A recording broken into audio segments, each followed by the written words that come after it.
All right. Should be all good to go. Just get all this moved over here. Mm, go. We're all good to go. Sweet. All right. Left the comment sections open today since today's just going to be talking pretty much line of construction. I think we all understand the situation at hand with this slate and how. Go ahead and get that out of the way. I mean, what we all pretty much understand how this is going to go, especially not even just based on I mean, yeah, sure, based on projection, but it's not even what Bell does. The fact that we have a likelihood that a majority of the people scoring over or near 55 points a day are and pretty much leaning towards like, yeah, sure, outside of them wrecking. Like when we look at probably the best play, in my opinion, on the slate, it's Carson Quaffle and Alex Bowman. The fact that these two guys are starting last, the fact that they by default have like at least top 14 finishing upside, which I would argue is higher for both of them. But when we're looking at situations like this and specifically made in a race, now normally I wouldn't be as aggressive with Alex Bowman here, not projection wise, but just playing him. But especially when the slate is made with six guys in the 10K range, expected or with the expectation that you are going to play Christopher Bell based on the track history that that individual driver has at this track. The fact that real argument can be made to not do that because we have so many people priced down since, there's so many 6K or there's so many 10K guys in this race. Bell, Smith, Allgaier, Bowman, Custer, and Mayer. The fact that a lot of people, and the fact that we didn't have qualifying, if we had qualifying, this would be a completely different slate and it probably wouldn't be as not even frustrating isn't the word, but I don't believe this outlook would work as well. But since we also have a lot of guys who are priced or mispriced or underpriced due to the fact that salaries are so high up top, the fact that you have Austin Hill at 95, the fact that you have AJ Allmendinger at 83, I just went blank on his name, on his first name. What's his name? I forgot his name. We have Justin at 19 at $8,000 in a Joe Gibbs car. The fact that we have SVG at 69, the fact that we have Brandon Jones at 78, and when you start looking at where projections are at now, certainly median projections are going to emphasize probably place differential play, but or lineup or chasing that type of build rather. But I would argue that that is probably more likely than not to happen. Okay, like when we're looking at Christopher Bell, okay, like the whole thing is what do you do with Christopher Bell? Like see what is out of pure curiosity. That's incredible. Um, I don't know if it's going to be now. Yet again, stepping back and feel free to ask any questions or bring anything in here because we're probably not going to be talking like we understand the pool is like 11 guys here. Okay. And the fact when you start getting in through like the nuances and stuff, when you start looking at a just speaking out loud as I bring other stuff, like when you look at like an Alex Bowman, Carson Quaffle, and Christopher Bell lineup, there are practically speaking like 72 lineups that would be in that would be like viable to build with. Okay, the ones that would like actually compete, you're probably looking at maybe 30 of them between all the combinations between the final 3 guys in that lineup, and that's on a stretch because then you're also using guys that would probably project really bad just to be able to build. The amount of lineups with Carson Quaffle, Bowman, and Bell are pretty limited past probably the first top 15, 16 lineups in there because once there you see a pretty significant drop in either expected points and or likelihood of them actually cashing at that point because you're having to pay up for Christopher Bell and you're pretty much stuck in the value range for at least 2 guys. And I don't believe this is a race that you want to be playing 2 5K guys unless the way that would work out is if you have a massive amount of chalk run into issues, and or this is a race that has a lot of yellows, a lot of issues, and a lot of people not finishing this race to where it would benefit a lot of the 5K guys in the back of the field. Um, what I was going to bring up is just some expected ownership on Christopher Bell. Now, the reason why I laughed is because, like, we all have our issues with saber sip and stuff, but I usually at least glance at it. They hit him for 70. As I said, I haven't been on Christopher Bell at these tracks, so I could very easily be the guy who's like, I might just be biased. I might just like triple down or double down, or maybe it's coming across like that. I just probably wouldn't play Bell here. Like, is that going to be the case where I don't play him 3 races in a row where he wins the race? Very likely could be a situation. Realistically, Christopher Bell probably comes in around anywhere from probably 47 to 55% ownership. That's where I would probably be at, because as I said, when we looked at the lineups that are viable, okay, with Bowman and Quaffle, which I would argue would probably end up being the highest scoring guys. Like, realistically, I think there's a real chance Bowman's the highest scoring guy on the slate, and Quaffle is probably anywhere from third to fifth, uh, with whatever lap leader ends up happening, and or where Bell falls in at. And real chance that Bell, like, not only has, like, yes, he has place differential. I spoke about it entering this race to where or entering this weekend to where this is probably, if it was based on qualifying, it'd be a harder fade to argue with Bell. The fact that we have guys that are projected to score higher than him or very similar to him at his price range, even people like Allgaier and Austin Hill, who have a much better day on pit lane than Christopher Bell here, I would personally lean to not playing Christopher Bell. That is my personal take. I have Christopher Bell as the second highest guy on the slate, and I haven't projected anybody for over. Oh, I need to move this over here. And I haven't projected anybody for like over 62 points. Like, my two highest guys is Bowen at 61, Bell at 59. Um, which, yet again, when we start looking at this race and looking at the fact that we have 200 laps, the fact that Bell has a bad pit stall, and not bad, but in a sense of like looking at like that, I think that's a huge, huge bump to Austin Hill. He's already proven, regardless of we have practice or not, Austin Hill is going to be like by defaulto, like the fourth to sixth place driver in a race. We've seen him get the lead. We've seen him pass people on pit lane. We've seen him have, and not even like insultingly, but we've seen him have sparks of speed when they have either a good car just right off the bat and or good pit stall selection. Like, I think that's a huge lean towards Austin Hill potentially leading in this race. And when we look at 200 laps, we look at the competition caution, we look at the two stages, we look at, and yes, Bell is primarily chasing the race. So realistically, if we get into a stupid situation before the end of a stage, Bell is going to pit. He is going to chase the win. But I think this is the best chance that we've had in a long time for the clear favorite to not, or to run into a lot of issues or a lot of competitors who are also trying to lead laps. The second reason why I would personally, and I think a pure place differential lineup will come through, is if Custer, Chandler Smith end up cannibalizing each other. As I said, the same thing I just said with Christopher Bell. I mean, I don't foresee one of these guys running away with the race. Okay, as we've gone back and looked at where um, people are, or not people are, but we look at where um,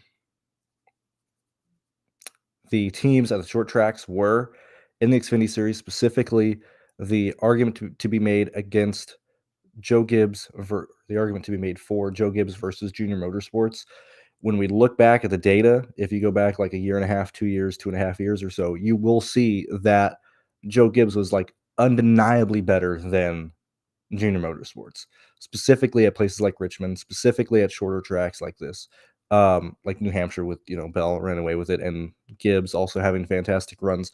But we have seen Junior Motorsports slowly either catch up and pretty much be 1-to-1 with them at the short tracks this year, at Richmond this year, hell, at last week at Iowa. I mean, the fact that, sure, Chandler Smith led like 130 laps. I believe he had like 40, maybe in the 50s of fast laps, but we get a lot of late race restarts. We get a lot, and not even late race restarts, but we have 3 guaranteed yellows today.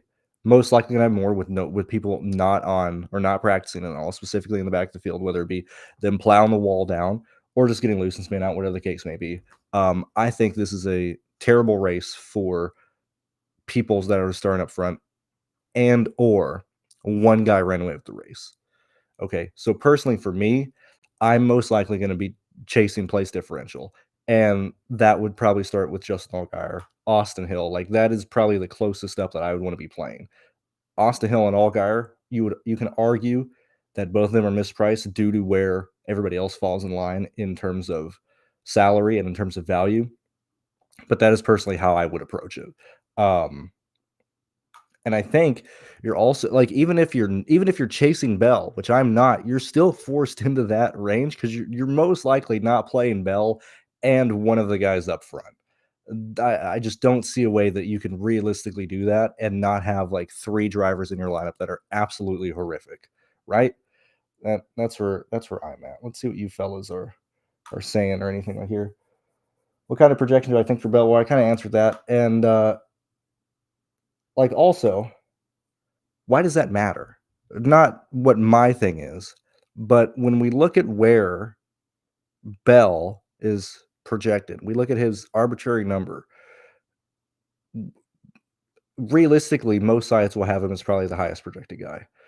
And the median number that he probably will fall at is probably like 59 or something for most situations. I would look at that. But he's 13.3. Okay. When we look at, and this is just looking at median projections, which yet again, I'd rather just use a fixed point. But when we look at where other people are relative to Bell, there are people who are going to be much better plays than Bell.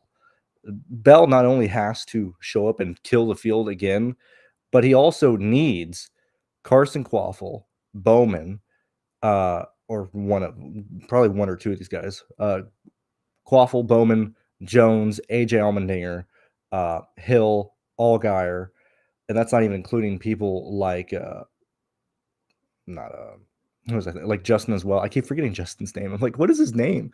We would also need those people to run into issues as well. At least 2 of them to realistically have Bell solidify himself as being optimal. That's where I'm at.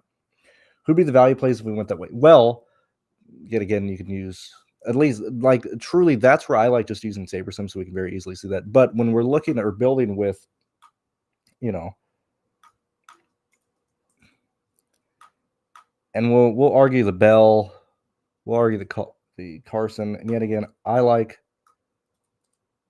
Bowman. So if you got Bell, Bowman, and Carson, you're looking at 5,300 left for your remaining, like on average for your remaining 3 guys. The issue with this is when you look at the 5K range, okay, the only people that I would be prioritizing, and yet again, like when we look at the 5K range, like have you taken a look at it? It's 1, 2, 3, 4, 5, 6, 7, 8, 9, 10, 11. 11 drivers in the 5K range. If you include the 4K, it's 12, 13, 14. It's 14 drivers. So nearly half of the field is in this range. However, when we start looking at those, like Weatherman would probably be the best play. Clements, and this is just speaking fastly through stuff, like do your own thing with wherever you think these guys are going to finish. But Weatherman's probably the best play. Clements probably gets outscored. I'm not going to play Kyle Sieg. Brennan Poole is it a situation to where you would need him to not only finish where he's at or close to where he's at, but let me bring this over here.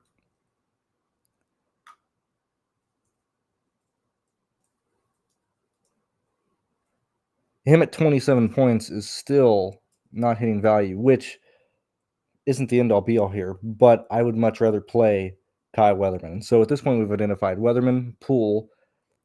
You could argue Mason Massey, but for 55, like if you're building in a situation like this, or if you're paying up for Hill, you're most likely stuck with your guys at 5,100 or below.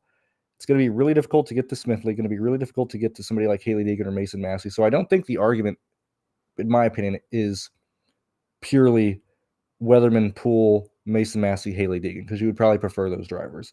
We're most likely stuck at the bottom of the field. And so you're stuck with Beard, or Bird, who, if you put him in and say he's going to do the exact same thing that we would expect out of Josh Williams last year at $5,100 starting 26th, there's a real chance Nathan is scoring right around like 22 to 26 points.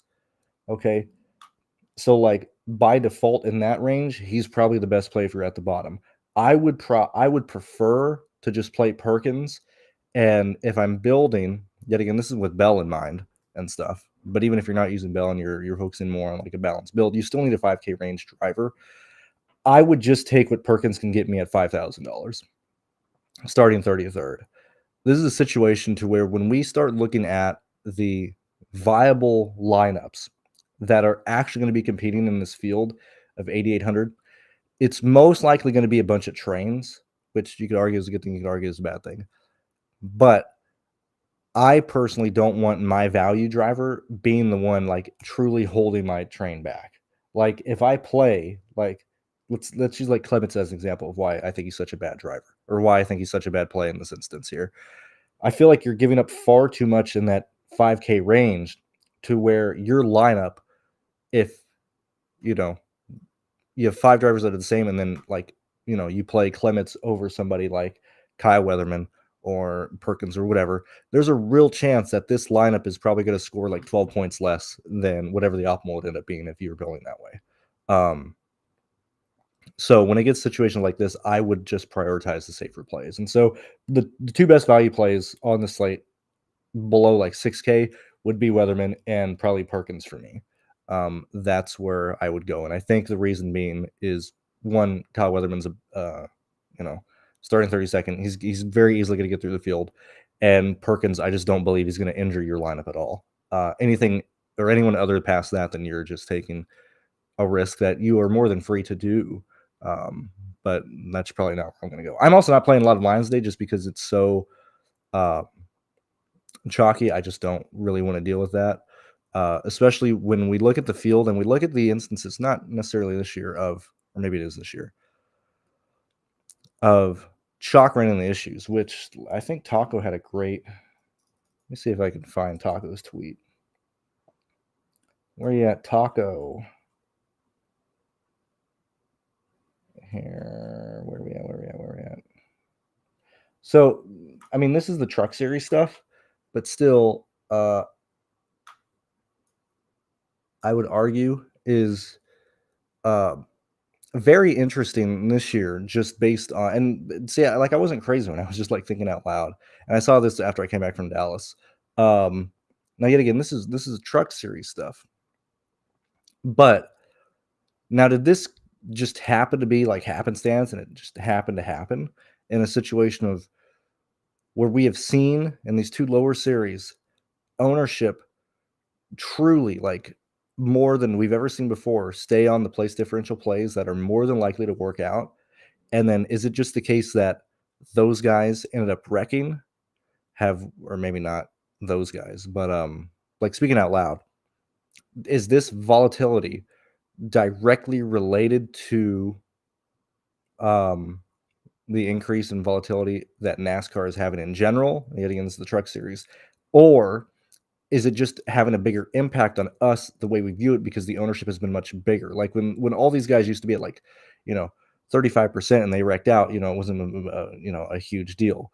But when you're seeing this burn rate be like a huge rate that's taken out over half of the field in a lot of these situations, this is a race to me to whereas like we might see another situation to where people at very high ownership end up running into issues and a lot of the slate is taken out, and I wouldn't want to be in that because I'd probably be a part of having 20 lines and having a lot of drivers at like 70% in my own personal exposure and stuff like that. So that's just where I'm at.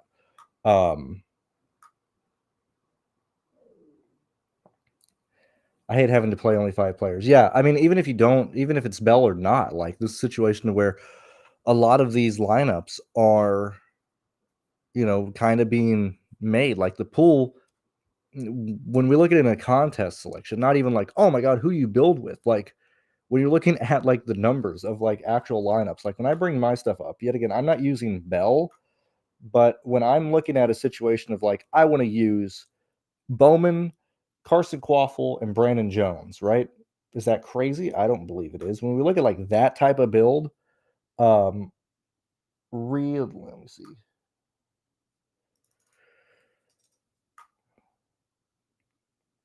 Actually, I didn't even notice. Let me rerun this because I actually when I ran my stuff, I only had a pool of 824 lineups, um,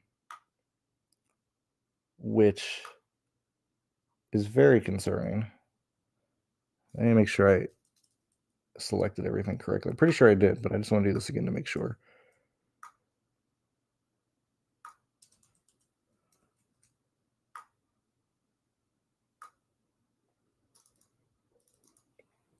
I know what I did. So I had like 800 or whatever the number I just said because I limited it to 48 900. Um, that's why I had less than normal. Um, because I just wanted to get my highest projected lineups as fast as possible. So let me open that up and let's see how many actual like builds we have. Especially, actually, let's bring it to 4,600 or 46,000. Because when we're paying up so high, you know, and realistically spending close to the max salary or in the 4,900s and stuff, when we start pivoting down either to different plays or worse plays or whatever, you know, my stuff was only using, salaries at 49 or 48.9 and above, so $1,100 price range. And, you know, that could very easily be, a situation, yet again, we'll we'll remove this and say like you're using like this type builder like AJ Bowman and Quaffle and stuff, pivoting off of one guy, two guys or whatever, that range is only giving you probably anywhere from like $400 left over to that 1,100, and past that you're really taking stances or leaving a ton of money off the table, uh, or you know fading somebody like Carson Quaffle. But even then, like if you don't play Quaffle, like who are you going to? It's most likely defaulting to AJ. It's most likely defaulting to Justin, Brandon Jones. And so when we start leaving more and more money on the table, we're not only fading or getting off of one chalk, it's more like two chalk plays, three chalk plays, and stuff like that. And so that's probably a better way to look at it with my first run of, you know, the window of $1,100 left on the salary. That's like 800 lineups, like realistically that are viable there, which is usually a way smaller pool than what we'd normally see in that range. And so, like, again, all that's going back to just why I'm not going to be playing a lot of lineups today. I don't even remember the question I was trying to ask. Oh yeah, yeah. I haven't only played 5 drivers. Um, yeah, just situation that we're in. I mean, I think the best. I still personally believe the best way to get different on the slate is to get off of Bell. I think you are down a funnel of, and that was with Bell, Bowman, Quaffle. If you're not necessarily chasing Bowman and using more of the 8K range, you're probably looking at a very similar, probably anywhere from like 120 to maybe like 200 types of lineups, or around like 200 lineups that would somewhat be viable. Um, that wouldn't require a ton of chaos to happen. And even then, realistically, only about 50 of those, 60 of those lineups have a real chance to cash and stuff. And again, we haven't even like bothered looking at like projections or anything. This is just speaking out loud of how the contest is like selected and entered.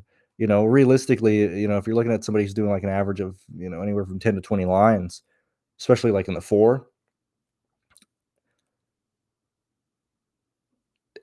whether it's based on median projections, sim ROI, whatever it may be, I think there's like 50 true lineups that are going to be pushed regardless of the projection number you put in, regardless of the sim that you're using, whatever the case may be. I think it's going to kind of probably be the same 50-ish lineups and stuff. So we're probably going to have a lot of trains.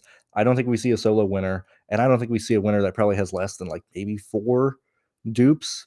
Um, I would not be shocked to see the winning lineup today probably be tied, anywhere from like 9 to 40 times, which is pretty drastically huge in contests that still pay this terrible.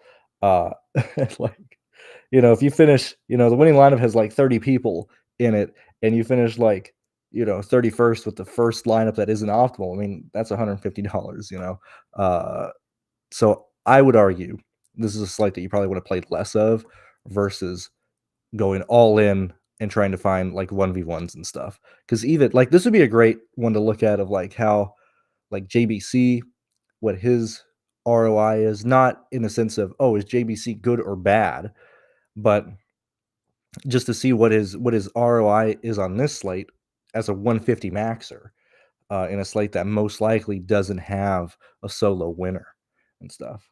It'd probably still be positive, but I think that'd be a good example to look at post slate and stuff, post contest, or you know what I mean. Um,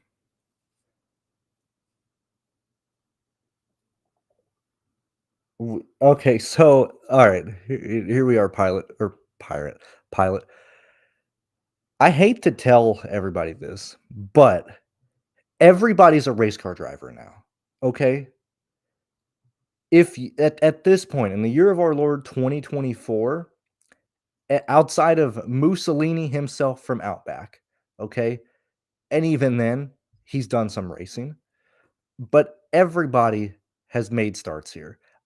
It's like same thing with like Keelan Harvick, okay? Kevin Harvick's son. Is he the next great big superstar short track racer? You could argue yes, you could argue no, whatever the case may be. The guy's been the little dude has been racing since he was like an infant. Okay?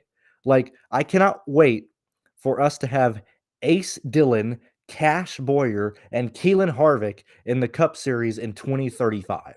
That is the new batch of rookies coming through. Okay?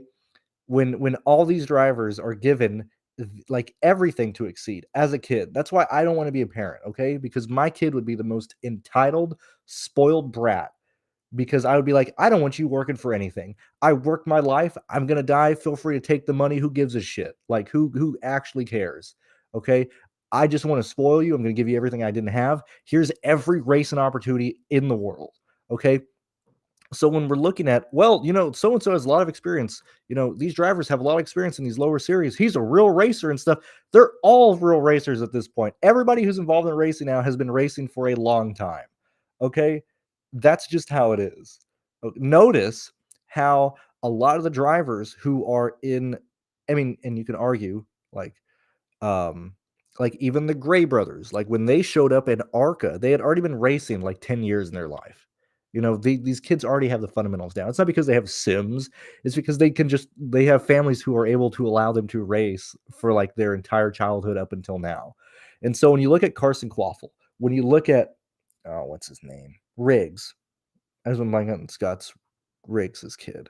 Um, all these drivers and stuff, why are they like, oh my god, they're amazing, oh my god, what's going on here? Like, it's because they've just been racing their entire lives. Okay, like, I mean, yeah, sure, you can argue that that's an experience point and stuff, but that's what everybody does. Like Bubba Pollard, why, like, um Butterbean Queen, like, no duh, these guys are going to do good in these cars. Like, they are better than a majority of these back markers. Like, you're here to tell me that like Retzloff is like actually like good. It's crazy.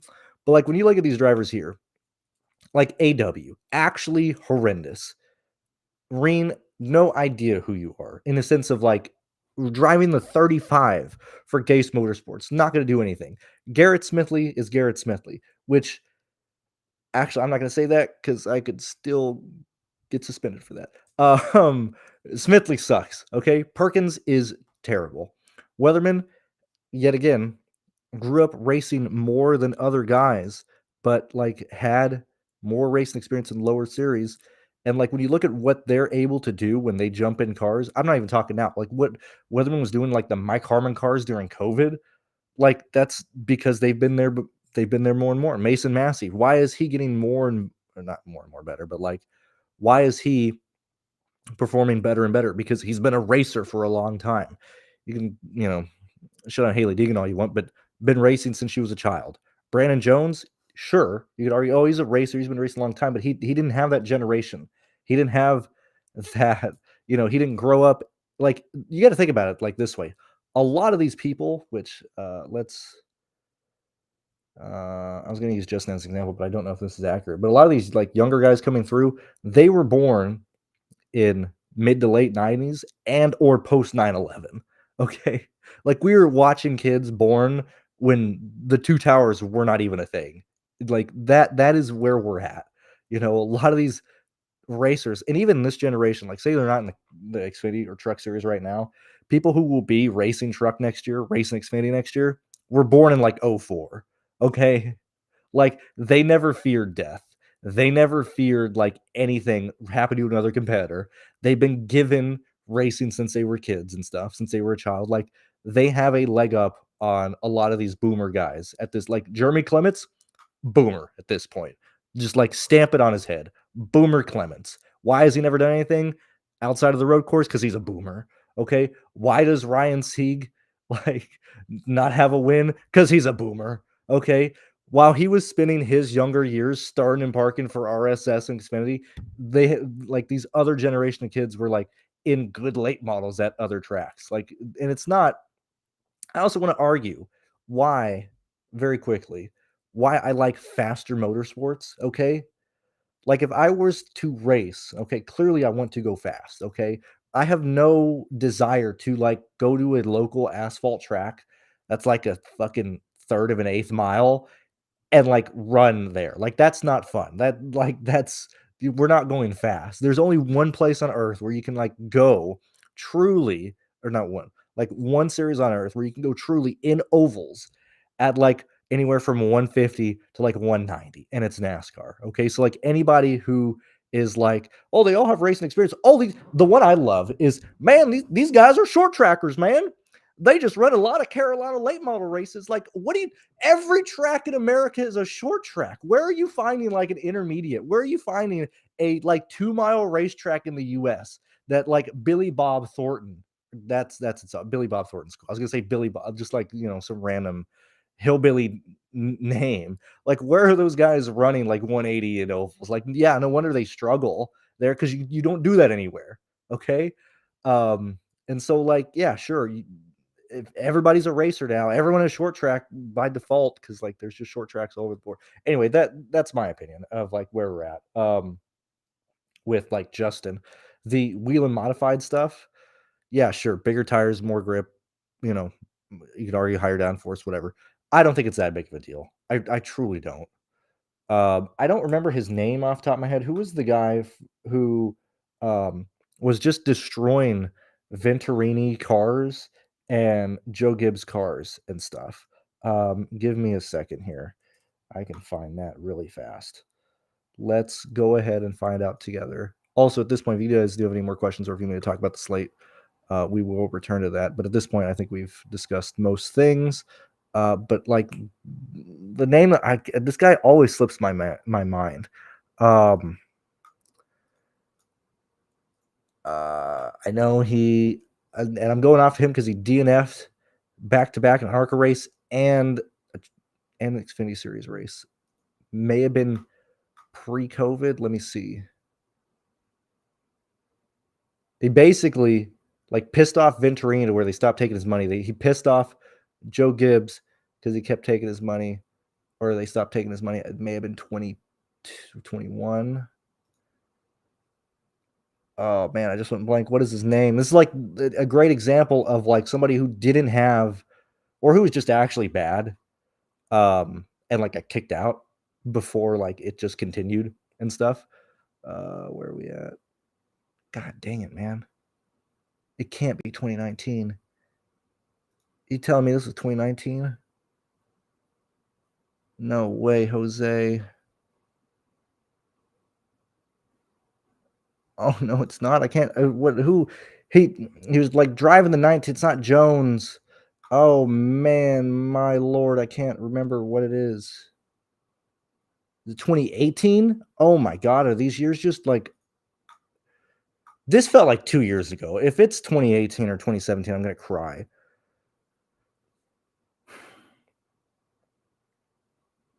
Man, what is this? The TrueDFS website? Why is it loading so slow? What is going on here? We're working on that, by the way. We are getting the website faster. We're also doing a lot of stuff in the background for the website, so I do apologize for the loading times. But clearly, Race and Reference is on the same server that our stuff is at. No way, dude. You got to be kidding me. Am I just going insane? Can't be 2017. I'm going insane, dude. Why is it so slow? What is going on here?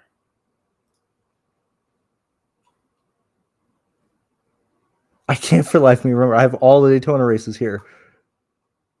18, 20, where's 19? I have 20 twice. Oh.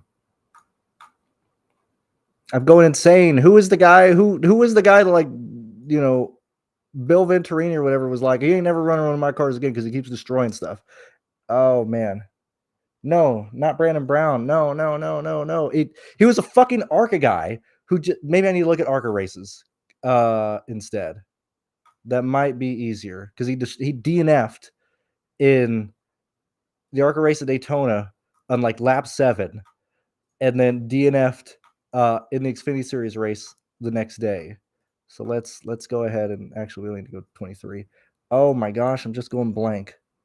Oh, John West-Talley. So, like, I mean, this isn't who I was talking about, but like JWS. Why was JWS so bad? Because he had to learn in the ARCA series. Like, you couldn't just you know, like these guys just were just journeymen in the ARCA series and stuff. What? Dude, if I see his name, I'm gonna know it. I have to come across his name. I'm going insane here. I might have to go a little bit higher with all these DNFs, but dude, what's his name? It was like all over Twitter, like, oh my god. Oh, Michael Self, not him, but like, man, dude, another guy who kind of, just didn't get enough chances in the Xfinity series. This website is running so slow. This is wild. Oh my lord.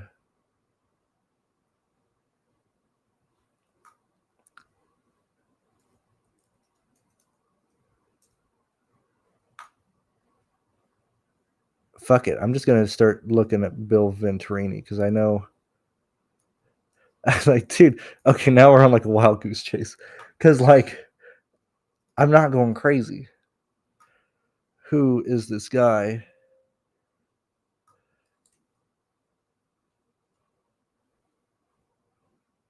Wow, I'm gonna cry, dude. What is going on?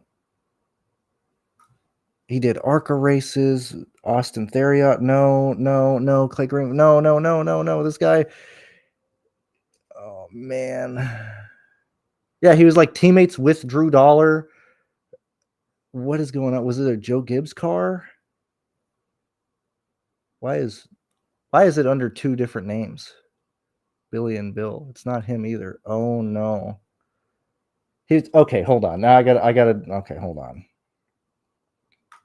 This is gonna be a. All right, let me go to my channel. Let me mute this because I have. I mean, he's in one of my fucking reaction videos here. I know he's in there. All right. Let me go here.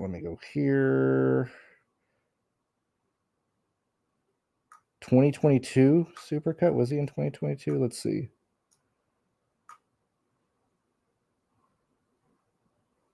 No, I don't think he was. 2022? No. What the heck, dude? This is gonna drive me crazy. Let's see the rest of the chat before I like truly waste all my time looking at this. And not getting back to you guys. Do we have anything else related to the slate? No, it wasn't Gustine. It wasn't Dakota Armstrong.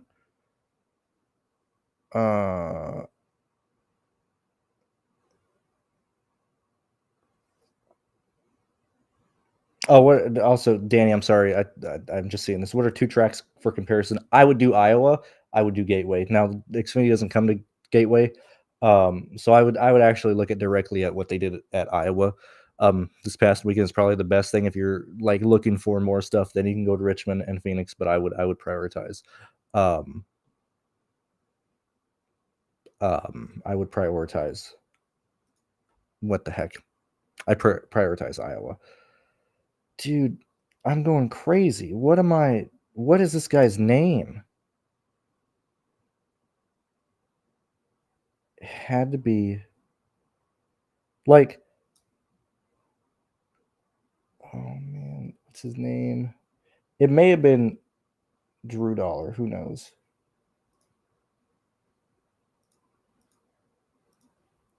Let me see. Thank God I have True just hours and hours. Chase. Was it Chase? Hold on. What's his name?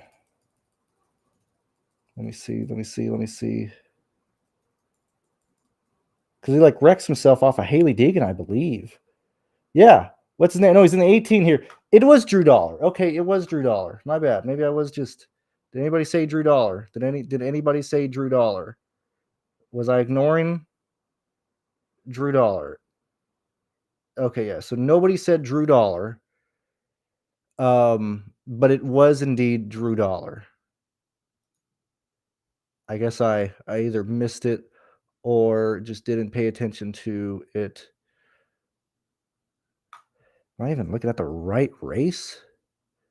Yeah, it was Drew Dollar. Right. Okay, yeah.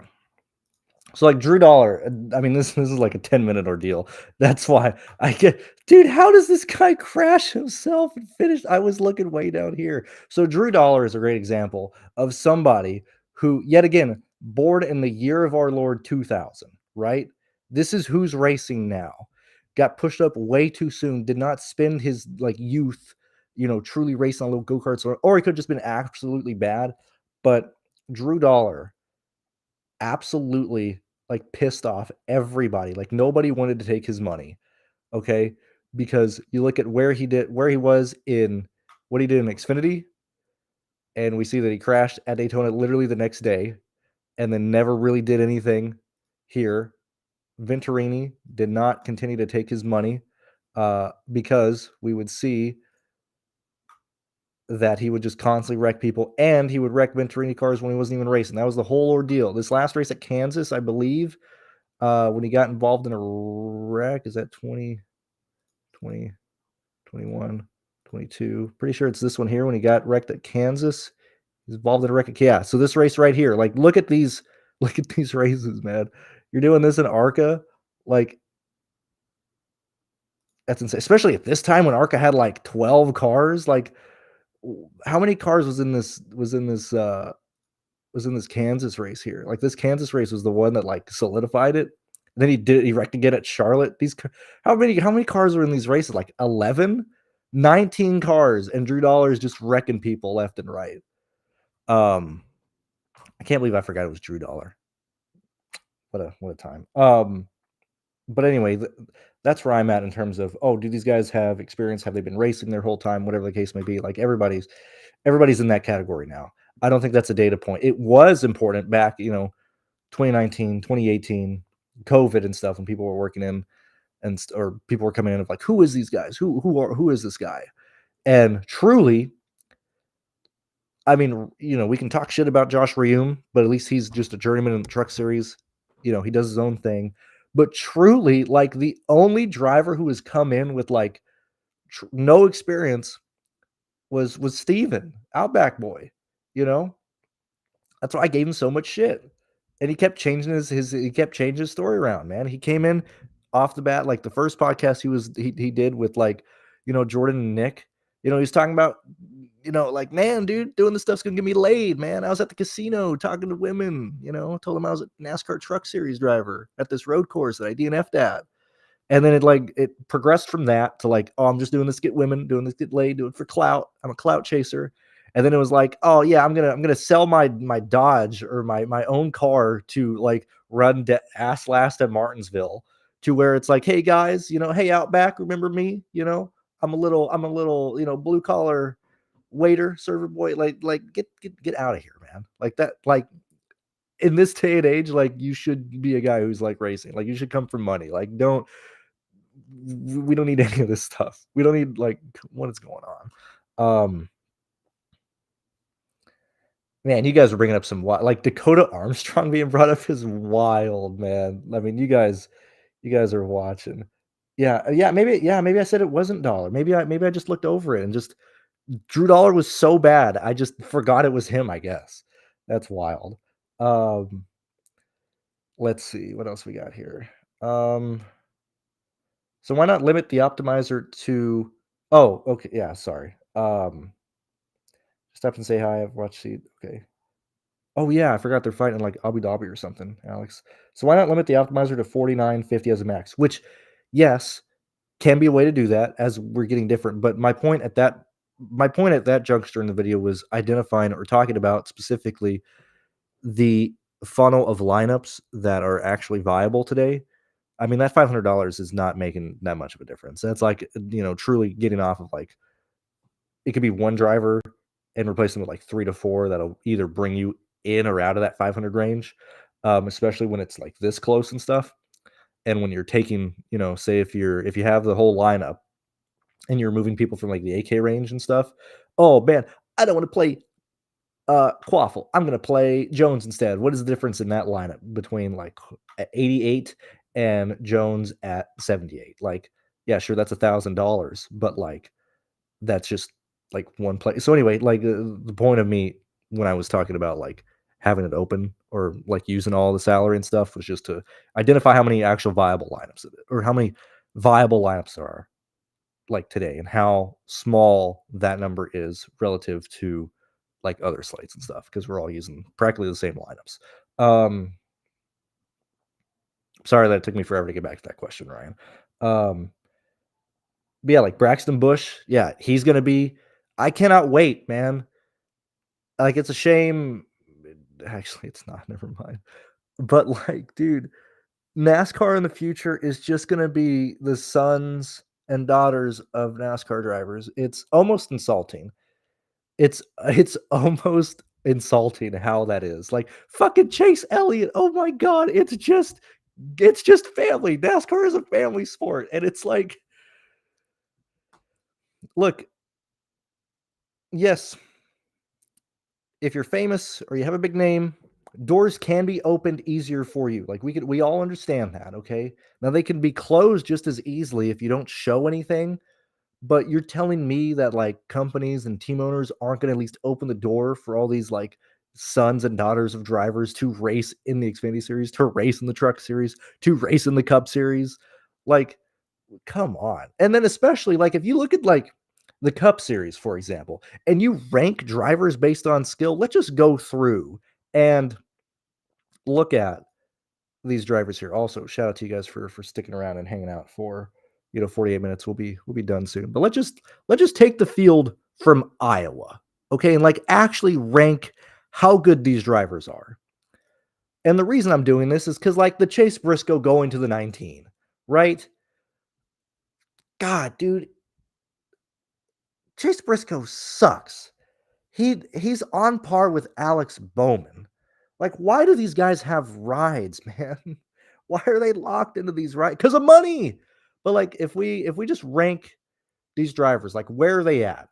And like where do these guys fall in line at in terms of top 15? Okay. Truex currently a top 15 driver. Okay. Bubba, fringe top 10. Current top 15. Outside of top 15. Outside of top 15. Outside, inside, outside, outside. You could say McDowell, hand to God, is the 19th best driver in the Cup Series right now. Is that an argument? Is anybody going to argue with that? You're gonna say McDowell is better than the 19th best or than the 18th best driver? I think he's like right around there.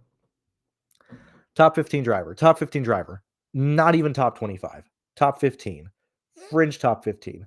Currently, could be made in the future, but not top 15. Not top 15. Yes, not top 15. Not top 15. Not top 15. Not top 15. Yes, yes, not top 15. Not top 15. Yes, yes, yes, not top 15.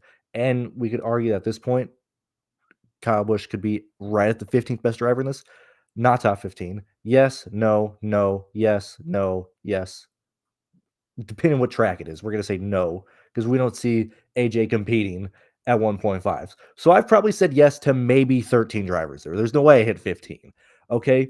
If you replace like Corey LaJoy, like, why is he in here? What is going on? Like, racing is just wild. And so whenever we're looking at these guys coming in from the late models, from their experience and stuff, yeah, these guys are way better than like LaJoy will ever be. You know, like like Ryan Preece, man, just a guy who raced a lot, got in here, like whatever. You know what I mean? I'm just ranting at this point. Let me go through. Yeah, the Stephen Light, Chris Wright. I can't believe you brought up Chris Wright. That guy is incredible. Oh yeah, Gus Dean is, dude. It's like watching Creed race is wildly entertaining and frustrating. Like I would love to see Sheldon Creed win in the Xfinity series. The guy cannot stop running into people. How many restarts last week did Creed have at Iowa to where it was like, yeah, Creed could legit win this race, and he would just refuse to take turn one with any like with any skill and would just door bang whoever was on his outside and nearly like what is going on with Creed? What is going on with these drivers, man? Um, let's see. Yeah, Drew, I just can't believe how bad Drew Dollar is awful. Didn't Dollar get in a bush ride? Yeah, yeah, and he did. And he wrecked the nose. So how many from non top 10? I'm assuming you mean from the slate, or so how many from? If you could add more to that comment, Wesley. We'll talk about that. Yeah, Creed needs it. He's hit everything but the pace car, man. Like it is so like Creed. We understand Creed is just not going to be in the Cup Series. He's probably just gonna stay in the Xfinity Series or back in the Truck Series, whatever. But like, I'd like to see the guy win a goddamn race, man. Like that is wild. And like, dude, Jesse Love, that's got to be insulting, man. I love Jesse Love for no reason outside of inside jokes with my friends. But like, I have such a soft spot for Jesse Love, and the fact that Jesse is hopping in this car and running it way better than Creed did over like the last 4 years is just amazing. Um, Yeah, yeah. I'm not saying I don't like Gregson. I'm just saying Gregson is not a top 15 driver in the Cup Series. You know, I mean, I like Gregson. I like Gibbs, generational talent. But is that generational talent or just because he's been around racing his whole life? You said you were not playing many drivers in the top 10. So how many? Oh, I'm not playing any. Personally, I mean, if you're playing Bell, let me go ahead and look at these Bell lineups. And actually, what were we looking at? We want to look at this combination really fast. Now I have more lines. So like the viable combinations between Bowman, Quaffle, and Bell. Where are we at, Bell? Yeah, realistically, probably 71 lineups.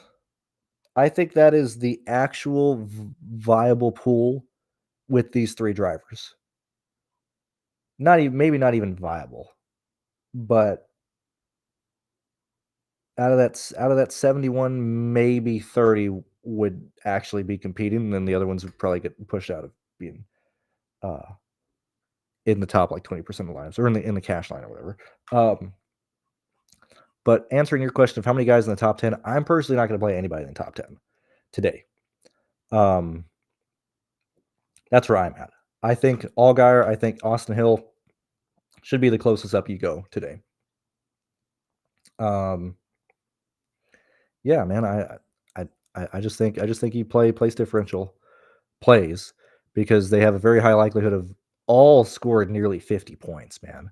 And when you start looking at that sense, maybe like 50, anywhere from like 55 to like 48. But when you look at it as like you get, you know, 50, 100, 150, 200, 250, the optimal lineup they will probably be.